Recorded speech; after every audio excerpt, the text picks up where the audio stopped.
50 seconds to live.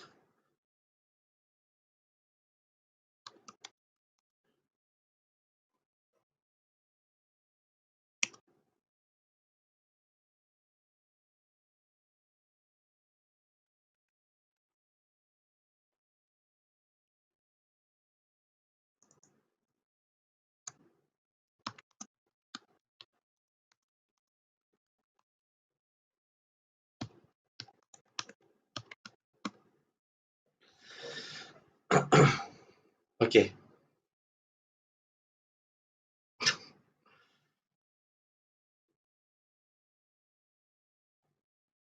5, 4, 3, 2, 1.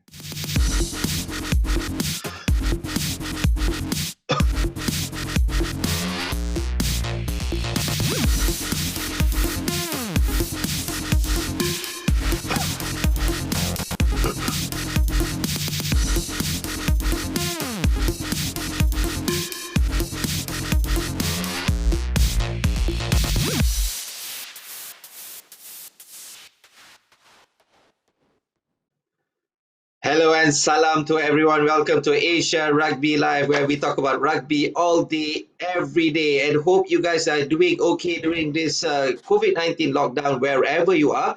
You see the lockdown or movement control order in Malaysia or circuit breaker in Singapore or whatever you call it in your country.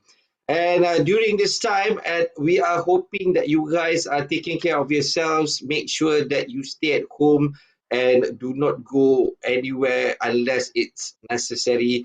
And I would like to say congratulations to Sir Bill Beaumont, who managed to retain his position as the World Rugby Chairman. Agustin Pishaw missed out on becoming the new World Rugby Chairman. However, we give our full support to Sir Bill Beaumont in the near future so that he can improve rugby as a whole. And don't forget to like and subscribe to Asia Rugby Facebook and YouTube. Here, like and subscribe, and make sure you press the bell button so that you get any notifications from us in the future. And today I am not alone. Last week I was joined by the Asia Rugby president himself, Ghaith Al-Dalai. Today I have 3 guests. And of course, it's special because there's 3 other guests, there's 3 other people talking. So we have number 1, Benjamin Van Rooyen, who is the Asia Rugby Development Consultant, who is currently in Wales, if I'm not mistaken. You are in Wales, right, Ben? Hey, morning, Rod. Yes, I'm in Wales. Morning to you. And we have Anatoliy Shirov, who is the Central Asia Development Consultant, and Ghaith Jalajel, who is the West Asia Development Consultant. Hope you guys are doing all right. Ben, how is it? How is the situation in Wales? Okay, Rod, situation in Wales is it's quite different from where I live. I live in Dubai. So, firstly, time zone, 3 hours different. So it's already afternoon with you. It's still morning with me. I think that was the biggest change. And also in terms of temperature, I don't think I was fully prepared to stay here for 2 or 3 months. So yes, but for the rest, Wales is a good place. There's a lot of rugby posts. I don't see any games going on, but yeah, I'm making the most of it. Oh, that's great to hear. That's great to hear. Hopefully, you guys, are doing all right, and hopefully, this thing will end soon. Let's go to Ghaith. Ghaith, how is it in Dubai? And of course, a lot of people in Dubai are fasting as well during this Ramadan. Yeah, salam Rod and Ramadan Mubarak to you. Yeah, it's before Ramadan Mubarak. Ramadan we had a partial lockdown where you were allowed to move once you acquire a permit. When Ramadan started, it's been eased down now, so you are allowed to move, but of course social distancing is always recommended, and you're not allowed to be in a group of more than 10 people. So yeah, there are still restrictions, but it's easier with the start of Ramadan.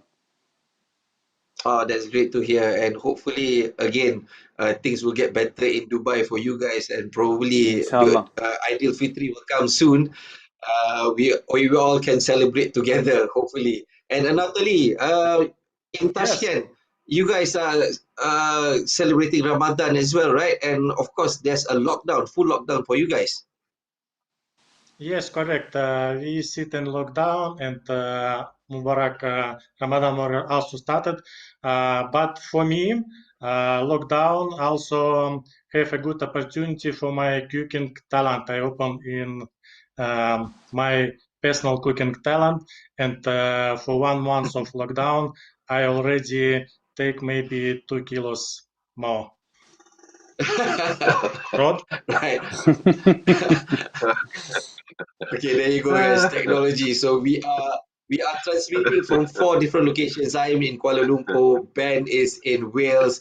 So we have Ghaith in Dubai and Anatoliy in Tashkent, Uzbekistan. How good is that? Okay, guys. So today the focus is development, of course, because as you guys can see, the three of them are development consultants for their respective regions, and also Ben is the Asia Rugby Development Consultant. Okay, Ben, can you give us an update on rugby development in Asia currently? Yes, Rod. I think I need to start the story about 4 years ago, maybe Mm-hmm. 2016. In 2016, things started picking up speed in the build-up to 2019 Rugby World Cup in Japan. So what we do we always compare where were we in 2016 and where are we now, or where were we just before COVID started. So just to give you a couple of figures, so in general, I would say our development program, our Get Into Rugby numbers were around 100,000 at the end of 2015. And then since 2016, we got a 700,000 every year. So that means when I say 700,000, I mean 700,000 kids were playing rugby or had a taster of rugby or actually played in tournaments. So in that sense, yes, of course, Asia is now the leader in terms of number of young people participating. Um, and I think we got very excited about Rugby World Cup in Japan. That's one thing I can say when the unions united and we had one vision. Our vision was to get 1 million new players in that period in the build up to the Rugby World Cup. So yeah, so now when we're reflecting, we think, okay, so we've reached our target. We're very happy with it. That was quality and quantity, but now we're going to focus on quantity and retention. Interesting that you mentioned the Rugby World Cup, because the Rugby World Cup in Japan had one of the highest views ever in rugby history, 55 million views. So, do you reckon Japan and probably China could be like one of the biggest market for rugby in the future? Okay, definitely yes. If it's just a numbers game, yes, Japan. I also saw those statistics. I think a game against Scotland was also 55, 56 million people that were engaged, and the quarterfinal as well. So okay, so if we think of Japan, yes, definitely that can be a major market in terms of viewership in terms of television. And then it's just a sheer numbers game if you look at China. If it can take off in China like basketball took off 35, 40 years ago, yes, we'll have a few 100,000 extra viewers. And I also want to say we should not forget about other countries. Rugby is growing in India, also massive Mm. population. So yes, that's one of the high growth areas also identified by World Rugby and by Asia Rugby. And also, we shouldn't forget, one of your neighbors, Indonesia, has 200 million people. So, yes, there's a lot of Yeah. potential in Asia.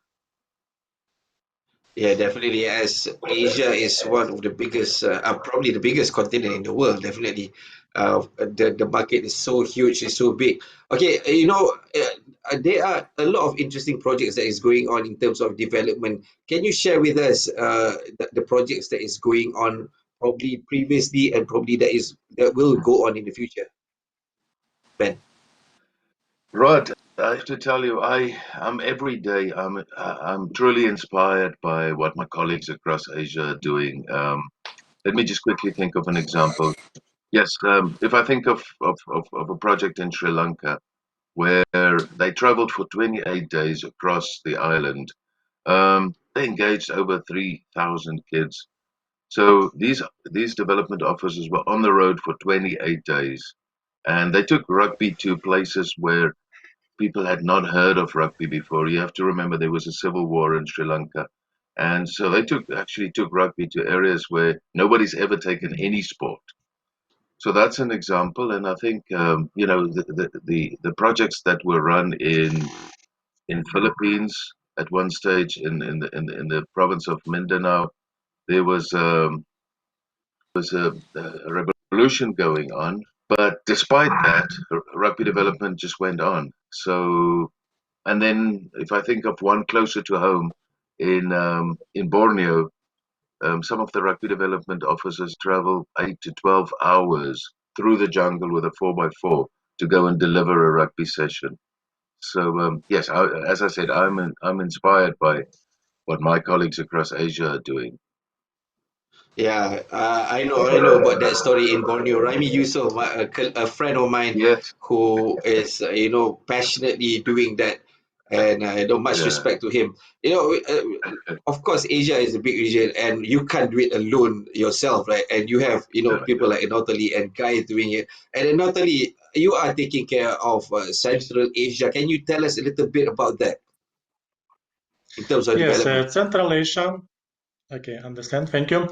Central Asia, it's also a very big region of part of Asia, which now include four countries: Uzbekistan, Kazakhstan, Kyrgyzstan, and Afghanistan. And we have a common history. We all speak on one language and understand each other. Um, um, and have a good history for development rugby in past. For Kazakhstan, this history safe over time, and in Uzbekistan, we start development rugby last 15 years, and from last year we have a good. Uzbekistan have a good support from government. And Yep. also we start development rugby in Kyrgyzstan and Afghanistan last 2 years. And I hope in future it will be a very good result with Afghanistan and Kyrgyzstan. Rod? So from what I understand just now, you take care of all the countries that ends with stan at the back, right? mm, Correct. Yeah, yeah, exactly. That's cool. That's cool. except for Pakistan. Okay. And of course, we talk about West Asia. Ghaith is taking Yeah. care of the West Asia region. Can you tell us a little bit about that, Ghaith? Yeah, West Asia is a big area in Asia, and you've got a lot of contrasting examples. You've got the big unions, the model unions like UAE, where they've grown the game so much, and rugby is now part of the Ministry of Education curriculum. So that will be one very strong example. And on the other side of the spectrum, you look at unions like Syria, for example, who, despite of all the hardship and the war they have, they're still working hard to grow the game, and they've got some very good success stories, which will, I'm sure, they're gonna come up later. You've got unions like Jordan, who is very adaptable, who've basically would get into rugby. They've gone out and reached out to a number of schools. Then they realized maybe if we are more focused on a smaller number, we can get more results. So yeah, it's contrasting. You've got some very successful unions. You've got unions who are working really hard to achieve. So how do you help nations like Syria, or nations like a war-torn country like Syria, or Palestine, develop their Yeah. rugby? How do you do that? Of course, there's a lot of challenges in that, right? Or Yeah, maybe yeah, Iraq. definitely. Yeah, these guys are in a very unfortunate situation. Syria, for example, with everything they've been doing, on top of developing rugby in Syria, they whenever they want to attend a training and education workshop or courses, coaching courses, they have to travel and meet us in Lebanon because we can't travel in and run courses there. Iraq is similar. They meet us in Jordan, where they come. Iraq is not yet a member of Asia Rugby, but we always reach out to national governing bodies who will become members of us. So they meet us in Jordan, in Amman, where it's safer. They can attend training and education. Palestine is the same. There's a big Palestinian population, refugees in exile in Lebanon and Jordan. So they meet us in Lebanon, in Beirut. They attend coaching courses and training and education workshops we run there to upskill themselves. Right. That's great. I mean, of course, there's a lot of challenges, but you guys still manage to reach out to them to develop rugby as a whole. So I think that's a great job that you guys are doing.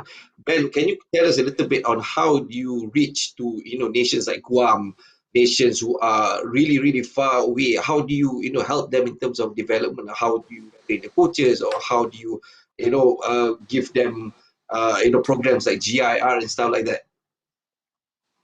Okay, so Rod, what we've done actually is we've split up the continent into 5 sub-regions, as with the central and west, and with Ghaith and Anatoliy. So, okay, let me go to your example of Guam. Um, so, so Guam, they're 4 hours away from Philippines. So, in my planning or the pre-COVID planning, I was actually planning to go to Guam on the way to Philippines. So that's one. There's also a good sense of partnership within Asia Rugby with the unions. Guam is just 4 hours down on a plane from Japan. So what they do is they just invite the Japanese trainers and educators to fly down, and I don't think I don't know anybody in the world who does not want to go to Guam. So yes, so if we talk about what we're doing in West Asia, like Ghaith said, how do we support the Palestinians and Syrians? I think for the other unions, we realize that people need to help each other. So this is one thing that we want to do, is we want to empower regions to have strong people to can actually go out and do some support, do some training. Yeah, I think in terms of training, I think Ghaith is actually a good one to answer some of the questions, as he's a qualified World Rugby master trainer. So yeah, Rod, I think Ghaith is more of the specialist in terms of training and education. Okay, that's actually the first time I've heard that term, master educator. Yeah. So, guys, of course, three of you guys, training and education is very much part of your job, right?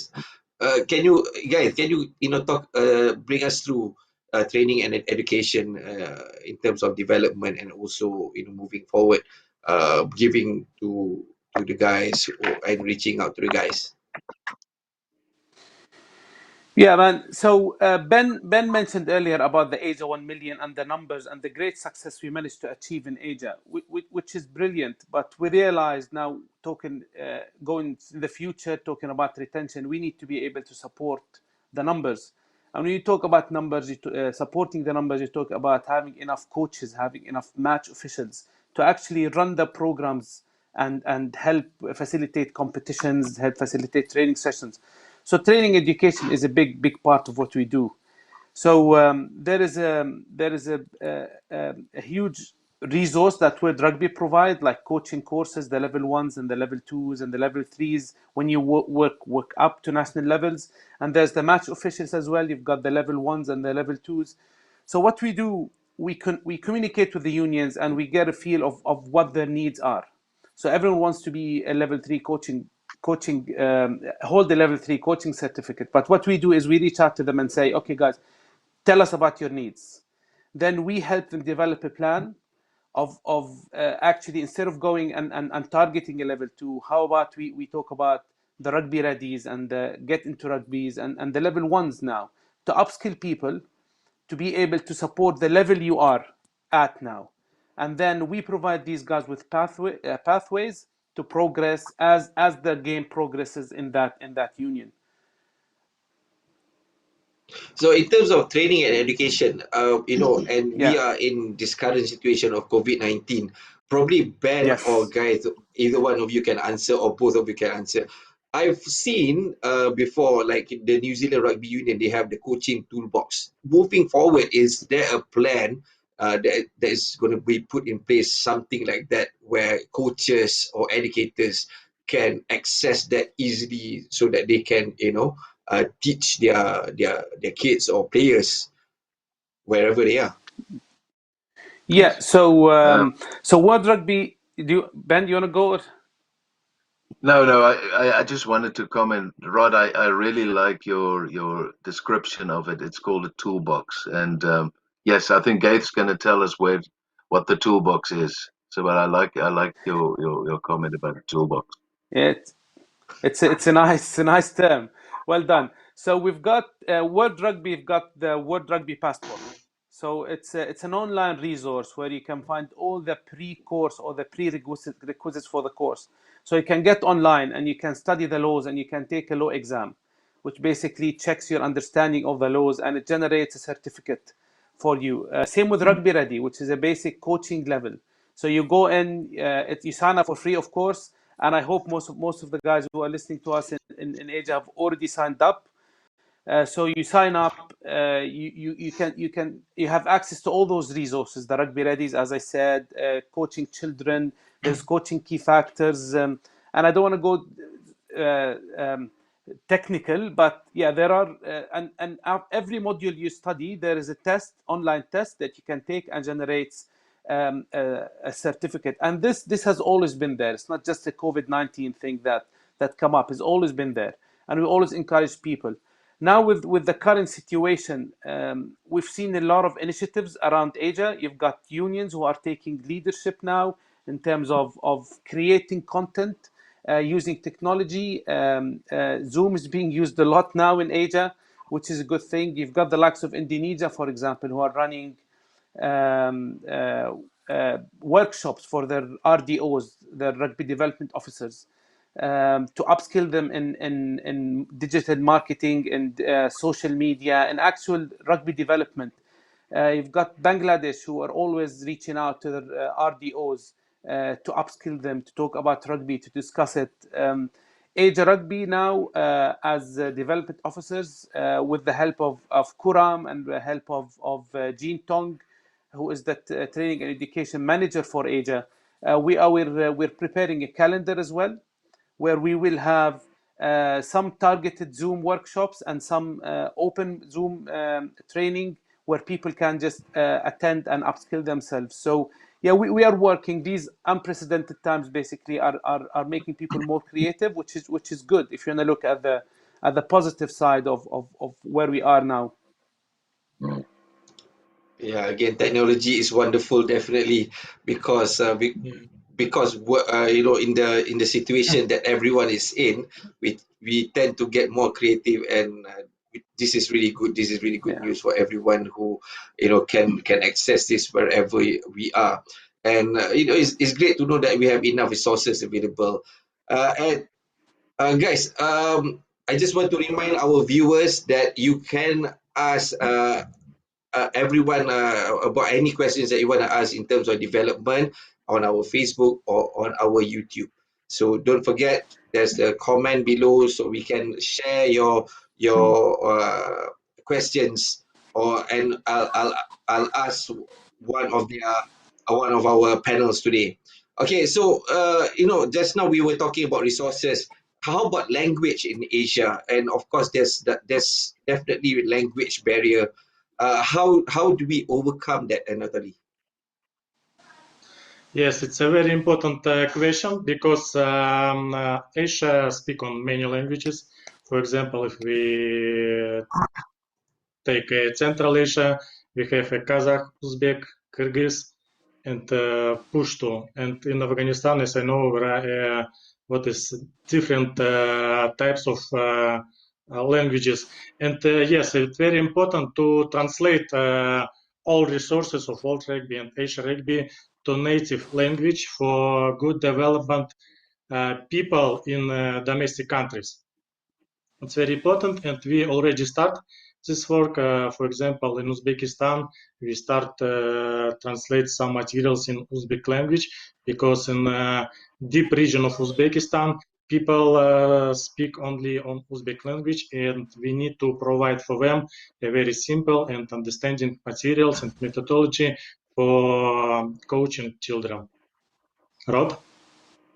Right, that's good. That's good. At least people have an option to choose whatever language that they wanna hear or they wanna learn from. Okay, so now we have a question from Facebook. Let's see what is the question. Salam from Question. Mahfizul, Bangladesh. Question to Ben. It's how difficult to communicate with people with different accent. Ben. Okay, that's a good question. Yeah, and it's good Yes. that Mafizul is asking it, because in Bangladesh, people tend to speak very fast. And so I think sometimes you just need to say, slow down, slow down, slow down. I think what we've done is we've built up over the last couple of years a network of people that can actually translate for us.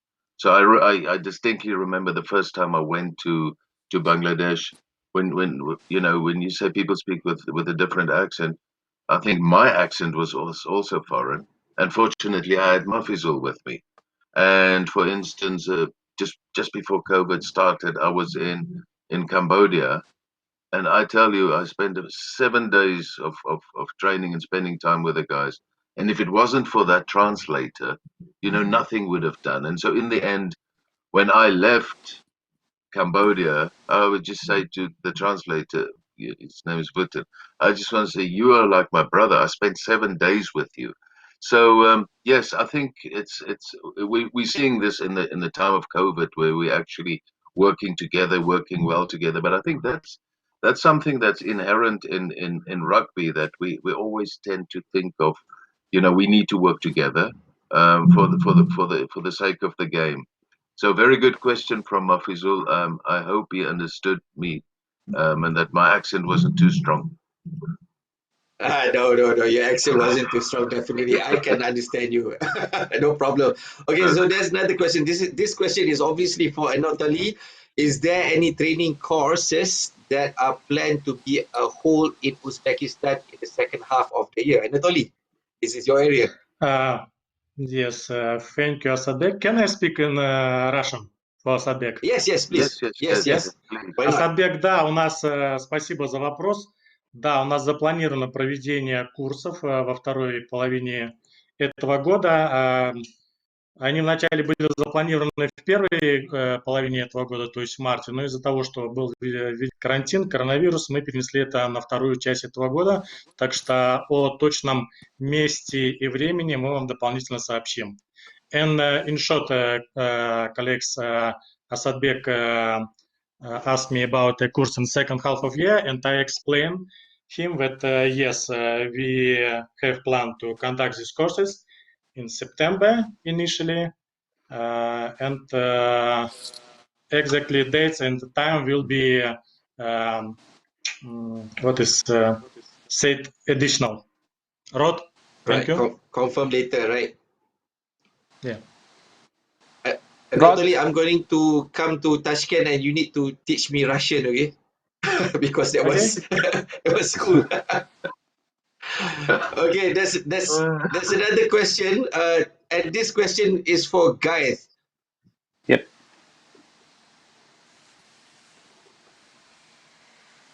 All right. Okay. There's a technical problem. Okay, no worries, Ghaith. Yes. Talking about all these questions, talking about all this training and whatnot. So in Dubai, is there, or probably in the West Asia region, is there a second half training plan that you have in store for people in the West Asia? Yes, we do. We have been planning ahead. We have a couple of scenarios. If hopefully we we'll be able to restart our lives in August. We've got a plan that we get. Hopefully, once we have more update in terms of situation and where this is going, we're going to reach out to people. So we have a couple of plans. We won't be able to publish at the moment because there is a lot of uncertainty in sort of what's happening. But yes, we have been working on basically whatever plans we had spread across the year. We're going to try and achieve as much as possible in the second half of the year. Right, that's great. That's great. So, you guys have your own plans to train people to give all these trainings Yeah. and also practices so that coaches can practice what they have Yeah. learned in all these wonderful coaching courses. Ben, I think Yeah. probably Ben can comment on this. There's a perception that rugby is a boys' game in some areas. Do you experience it in your work? Rod, I want to start with an example that was the most encouraging that I've heard over the last 3-4 years. I can't remember where it was. I think it was somewhere in the UAE, and so I did a coaching session, introduction session with young girls. I think they were about 15-year-old, and they really enjoyed the game. And they said to me, "We really want to play more of this game." I said, "Yeah, anytime. We're planning on getting games for you." And then one of the girls came to me and she said, "Do boys also play this game?" And I said, "Wow, that's amazing." So I think what I'm trying to say with that is that in Asia the minds are not so fixed that this is a boys game, this is a girls game.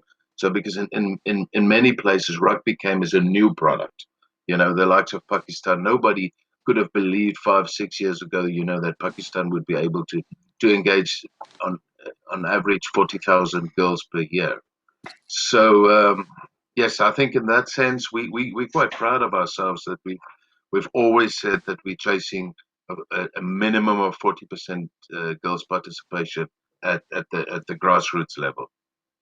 But there's some other interesting stuff going on. I think Anatoliy can tell us about developments on the women's rugby. Anatoliy serves on the women's advisory committee. So perhaps we should just ask Anatoliy.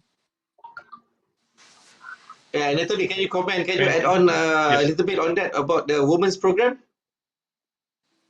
Yes, thank you, Ben. Yes, it's a very interesting topic about the women's program, and this topic have a lot of attention in Asia Rugby, and almost of all committee of Asia Rugby have a representative, female representative. In addition, we have a separate women's advisory committee. For example, very good job for development women's rugby now we see in Iran. Every month we received a reporting that we conducted trainings or competitions for girls or for women, for adult teams. And also I hope this is good job. We also will see Afghanistan because Afghanistan now started the rugby for girls. And of course, very success development women's rugby in Japan, China, Hong Kong, Singapore, Sri Lanka, Malaysia. Also, as example, we can speak about Sara Abdel Baki from Syria, who now is a very qualified match official and refereed all competition in Syria in rugby 15s or rugby 7s. And last news, 2 weeks ago, girls from Asia received a scholarship study from World Rugby, and we are very proud these girls and hope in future all skills and knowledges they will receive in this study they will implementation for development women's rugby, especially women's rugby in Asia. And in totally Asia women rugby have a lot potential in Asia. Thank you, Rod. Yeah, definitely. There's a lot of room for potential in terms of women's rugby. If I take my case, there's a lot of women that is coming through the ranks, so is trying to fight for their way to represent the national team in Malaysia. So that's a wonderful thing to see, definitely. And on Facebook, there's another question. This for Ben. Do you have a plan to visit Uzbekistan again this year? Last time you attended us, we've got so many things. Okay. Okay, so that's a good question. Yes, of course. I mean, it's one of my favorite places to go, and especially, I mean, Ghaith can vouch for this. That if we do go to Uzbekistan, it's like Anatoliy said, he picked up 2 kilograms in a month. We pick up 2 kilograms in a week. In a week. Yes, Uzbekistan is yeah. Uzbekistan is Anatoly said it's such a big country, you know. Yes, plan is definitely Uzbekistan is normally our first stop in Central Asia. Yes, that's the plan, and I think what the viewer is referring to is the fact that they got a lot out of it, and because this is how we do it when we go and visit a unit. It's not about, you know, having coffee or tea and so on. It's about delivering as much as possible in terms of support, in terms of training and education and so on. So yeah, traditionally what we call it a super week. So what we go is, and it's 5, 6, 7 days, you know, on the trot, because we're trying to give as much as possible and build up people to take it on in future. Yes, definitely Uzbekistan is on the map. Rod, I just quickly want to comment. It's so beautiful that we actually have the connections with the social media. I've been getting some messages on my phone. There's a guy in Dubai that's saying, "Ha ha ha! I see you have a Springbok shirt behind you." So so after the show, I will tell him, listen, this is the only thing I could find because I had to match Rod because he's got an all black shirt behind. Yeah. Right. Yes, that's a good one. Okay, anyway, Yeah. there's another question. This is from Brunei. Okay, Yes. so it's from Ghazi Jomari. Can we see the Oh yes. question? Yeah. Good. Oh, you know Yes. Ghazi, right? I know. Good. No, no. Yeah. I Oh, know Are yes. Ghazi there very any well. resources available right now that we can benchmark in terms of training teachers whom can be certified by our union to run get into rugby before they potentially upgrade to level 1? This is from Brunei Ah, Rugby. very good. I mean, that's it's quite a technical question, but I'll quickly explain to you. So, get into rugby is the basic tool that we're giving teachers to say how to become a coach. So there's some of it is how to coach, and some of it is what to coach. And then what Ghazi is referring to is the World Rugby Level One, which is technical, and it's normally it's the pathway to coaching 15s. So yes, Ghazi, good question. There are a lot of resources, and I think what we basically need to do is we don't need to reinvent the wheel. Um, we need to look at the resources that World Rugby already has, and we just need to put a curriculum together for him. So I would say yes. I think Ghazi's got my WhatsApp number. He's got my email address. Let's catch up next week, and we can actually build a curriculum for you using all World Rugby resources. And depends on where your teachers are, and depends on their understanding. Thank you, Ghazi. Good, good. We'll speak maybe this week even. Yeah. Oh, so there you go. Technology definitely connects people, and because of that, you guys are connecting through WhatsApp after this. So how good is that? How good is that? Yeah. Anyway, Yeah. moving on. We have, talking about development, of course, there's so many kids involved. If you talk about DIR, get into rugby, if you talk about whatever programs that you guys have done, and of course, that involves Yes, a lot of yes, numbers. It involves a lot of, yeah. numbers in India, a lot of numbers in Malaysia, a lot of numbers in wherever around Asia, the programs that you guys have done. So, how do you get them involved in the game? Probably I get Ben to answer first, then probably a guy can continue. Yes, yes, yes. Okay, so we have to remember when we started in 2016, when we said, okay, we're going to celebrate World Cup in Japan in the best way, and we're going to get 1 million new players. So that was our dream. But we have to remember in this build-up, it was also rugby awareness. We took rugby to places in Pakistan, India, and China, especially those were the big markets, where nobody had ever heard of rugby or taken rugby. So it's beautiful. So we build up this the whole storyline of celebrating it. But now, as you say, Rugby World Cup's finished. What do we do now?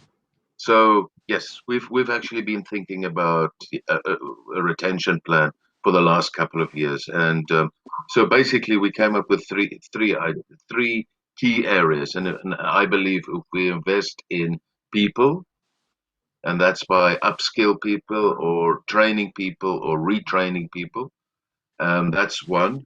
We also need to look after people in terms of covering their costs, whether it's operational cost and so on.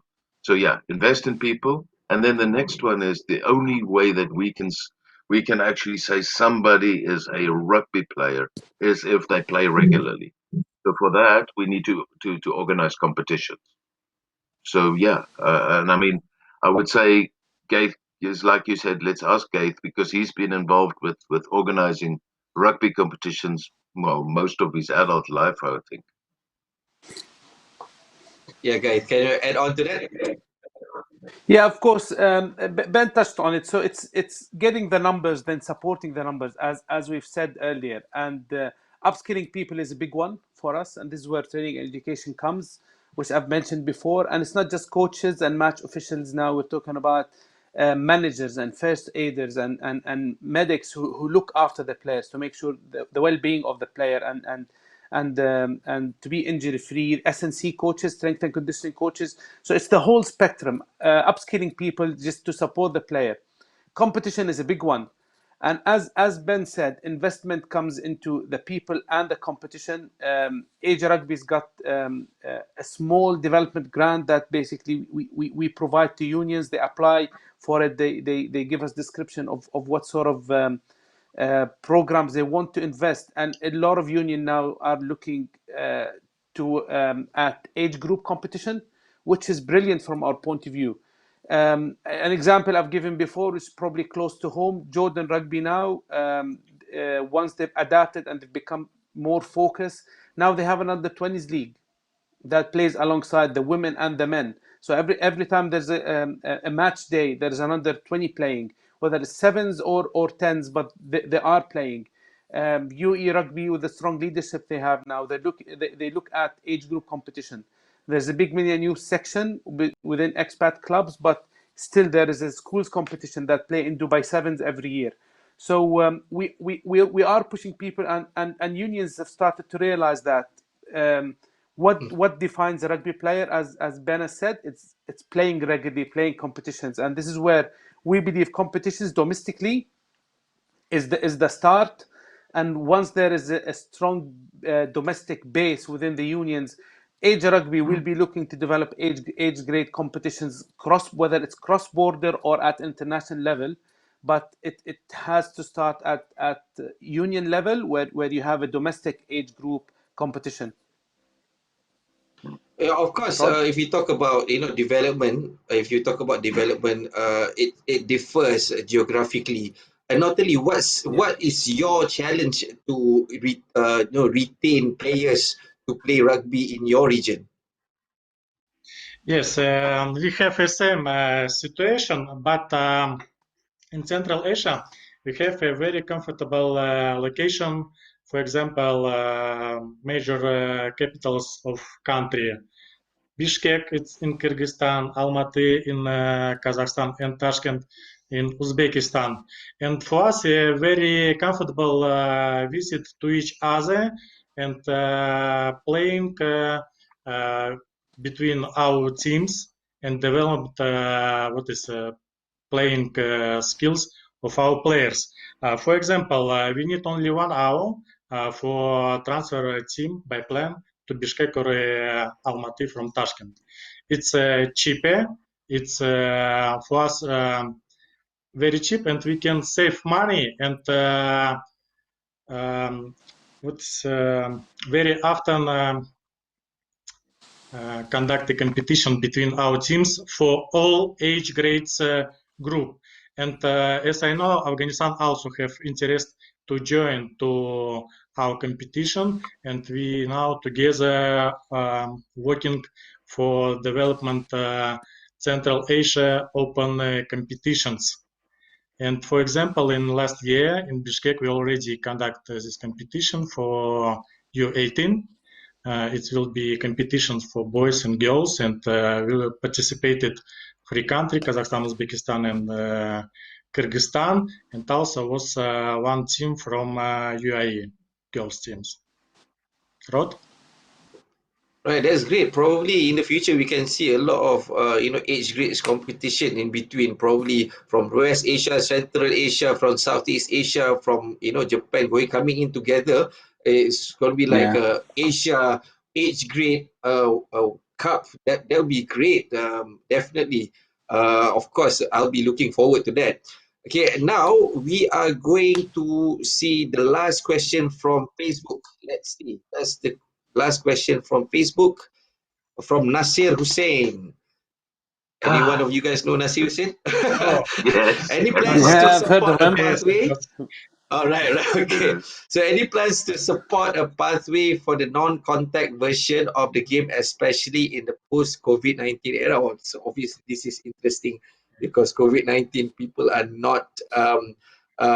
We try not to ask people to touch other people. So obviously, rugby is a contact sport. So Ben, can you comment a little bit on this? Yes. Well, I think it's yeah, it's like you say, it's the question has come at a good time. Yeah. If we think of one of the variations of rugby is tag rugby, where you just run and try to grab the tag. Yes, it's been one of those um, opportunities that we've inherited when the numbers started to boom. I would say at the beginning stages in most unions, children take at least a year where they play the non-contact version, whether it's touch or tag. So in my dream, of course, we would have age grade international touch or tag. I would prefer something like tag rather. Tag games to keep people in the game for longer. That's the one. Secondly, is we also do need to train coaches how to train the game, to train their players how to play the game. So to get back to Nasser's question, I think what we do need to do is if we want a game changer, we need to start within each union, and if we have enough unions that actually have competitions on their own level, whether it's district or provincial level, and then we can actually go out and say, let's say for instance, Nasser is from India. If he has a league, internal league, and they find a national champion, I think the next best step would be to say, okay, Nasser, pick your national age grade touch or tag team, and let's find somebody that you can play against, and let's see, perhaps that could be some of a product that we can get sponsors for. So I think yes, competitions again. If we keep on organizing competitions, we keep people longer in the game, and yes, perhaps that could be a variation that we could play into on an international level in a year or two. Interesting that you mentioned about tag rugby, because tag rugby is part of probably training or development for a grassroots level. Probably, guys, can you comment a little bit on tag rugby? Yeah, you're right, Rod. Tag rugby, introducing the game to new crowd. Tag rugby is a great vehicle, and this is what GIR has done in the last 3 or 4 years, where in Asia we managed to take tag where people think it's a safer version of the game, where you can learn the skills with less stress on your body. You're not worried about getting injured. You're not worried about making contact. So you learn your skills, which will lead into you falling in love with the game, and eventually you make that transition to play contact sport and contact rugby. So yeah, tag is great vehicle. And if you look around the world now, there's a lot of good examples and variations of tag. So you've got the quick grip, for example, that they play in New Yes. Zealand, and I know in UAE they started to adapt the quick grip as a pathway for age groups before they start playing in contact rugby, because it introduces the concept of scrums, introduces the concept of lineouts and all this. So it's very flexible, which I love about it. You can adapt it, you can develop people, and mixed rugby is a reality as well when you play tag. So you can have boys and girls playing in the same team. So yeah, there's huge potential for tag as a vehicle to introduce people to the game and hopefully make that transition to play contact rugby. Mm. Yeah, and Rod, I just want another to make interesting one fact. comment. Yes, please. Yes, Ben. Continue, Um, please. yes, I fully agree with Ghaith in terms of tag being such a good vehicle, and then you could go for variations like the quick grip. One thing that we've realized is that in some areas of Asia, people do not play tag, and when we encourage them to play tag, we just say, "But do you know how expensive the tags are?" So I think some of the unions would then opt for touch rugby, because the tags are pretty expensive, and if a union or community does not have that much money to spend on rugby equipment, and then I've seen that people actually innovate. So what they instead of having the tag belt with a Velcro, they actually just take two socks and tuck it into their shorts. So Correct. so there are Yeah. many ways of Right, that's interesting. But I won't wear any socks anytime soon. No worries. I just side on my waist. Interestingly, now when we talk about tag rugby, when we talk about touch rugby, this probably mostly touch rugby has developed a lot of players that has come through the ranks, that has played high level rugby. Um, what's the challenge? Probably Anatoliy can comment a little bit. Central Asia, do you guys play a lot of touch rugby and tag rugby to develop players? Yes, of course, especially for beginners level, we play only tag and touch rugby. Yes, it's because it's very safety for children, and up to 16 years we play only in touch rugby, and after 16 we start to play in full contact. So Rod? probably that's the first level introduction to rugby. Then after that, probably you can get the wrestlers. There's a lot of wrestlers, right, in Central Asia. So probably you can get the wrestlers to play touch rugby or tag rugby. Then you can get them to play rugby as a whole. That would be interesting, right, Anatoly?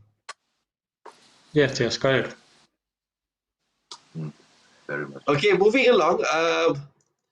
Okay, there are, there's a lot of, I think there's a few countries that is wanting to join Asia Rugby band. Can you explain Yes, that, yes. Asia Rugby, how Asia Rugby supports this team that, these unions that wants to join Asia Rugby?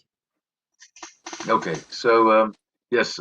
So we have 31 unions at the moment. That's part of our Asia Rugby family, and yes, there are unions who want to join. So I think most recently, as I referred to, spending a week in Cambodia. Yes, Cambodia is ready to become an Asia Rugby member once they've just finalized their paperwork. They've got the blessing of the NOC. I met with the NOC, wonderful people.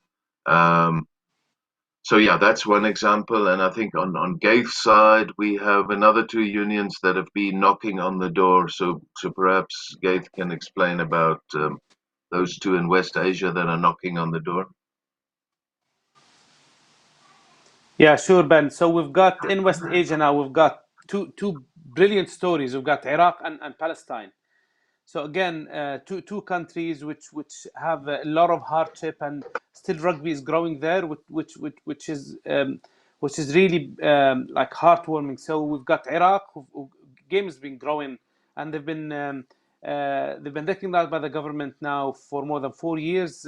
Palestine, they've been recognized by the government as well for about 3 years now, and now they are ready to become Asia Rugby members. So what we do is we support them in providing the documents, the paperwork that they need to submit to Asia Rugby for council to accept their membership to become associate members of Asia Rugby. Rod? In terms of potential, how do you see the potential, guys? Of course, there's a lot of challenges to develop Yeah. rugby there, but in terms of potential, how big is the potential in these countries? So you've got two opposite examples. Iraq, what they've done, they've reached out to all the existing sports clubs. So the clubs who've already got football and basketball and handball, they've reached out to them, and surprisingly, they had a lot of good feedback. So now they've got a lot of clubs around the country that welcomed rugby as a sport. Maybe not as developed as the other sports they run, but at least they've got sevens teams, or they're happy to host a workshop for coaches, to host a training camp for the national team or for the team. So that's Iraq on one side. Palestine is a bit of a different case, where they're a bit more defragmented in terms of being, they've got a base inside of Palestine in Ramallah and Beit Lahem, and they've got a strong base in Lebanon as well, with all the refugee camps there. So the president, Rabi' al-Masri, he's doing a great job trying to bring people together in terms of providing support. So whenever we go to Lebanon and run training and education courses, the Lebanese Rugby Union Federation, they welcome representatives from the Palestine Rugby Committee and coaches from the refugee camps to attend these courses, to upskill them. In February, Mr. Ghaith, Ben, and I were supposed planning to go down to Palestine to visit and run training and education there. Unfortunately, with the development of COVID, we had to postpone this. So there are two different countries, two different realities there. I see Iraq will become one of the strong countries for the sheer numbers they've got. Palestine will take a bit longer, but yeah, they will get there. So, guys, next time you go to all these countries, interesting countries, you have to bring me, and I'll bring my crew so that we can film you guys doing development for Oh, rugby. And very definitely Totally they great, would. right, I Ben? will tell you what. Amazing idea. Yeah, they would welcome that. They would welcome that, because any yes, exposure they can get, any positive that's coverage they can get will be brilliant to support their case. Right, a right. very good idea. Okay, probably this is one of our few last questions before we end this. Ben, probably this question could go to Ben. Ben, how important are volunteers to the development cause? Okay, very good question, because without volunteers, yeah, rugby would not be what it is at the moment.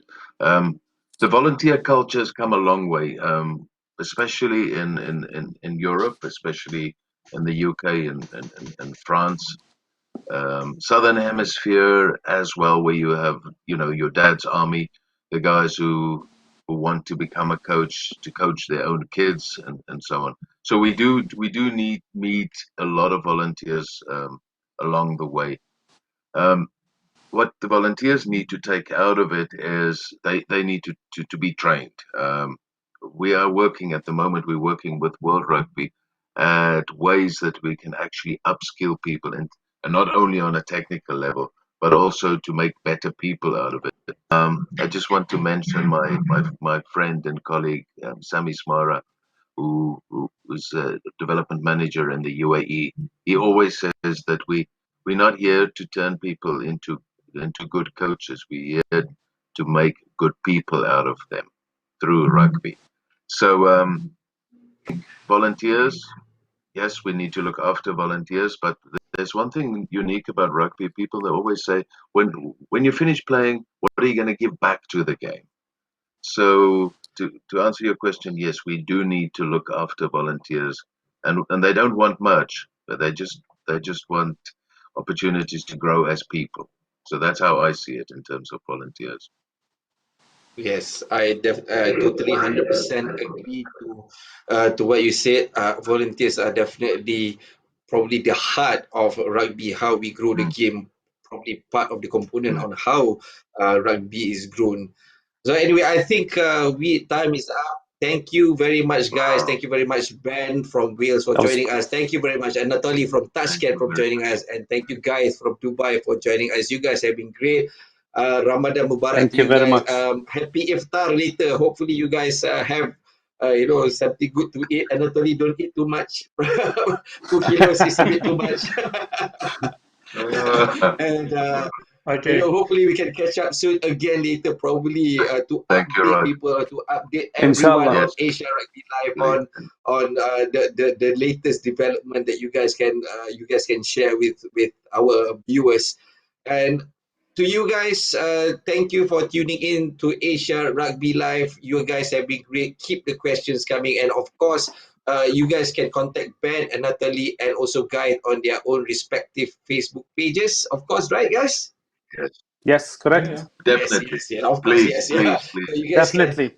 ask ask them anything about rugby development. They'll be happy to answer you guys, because 1 hour is not enough to share about development.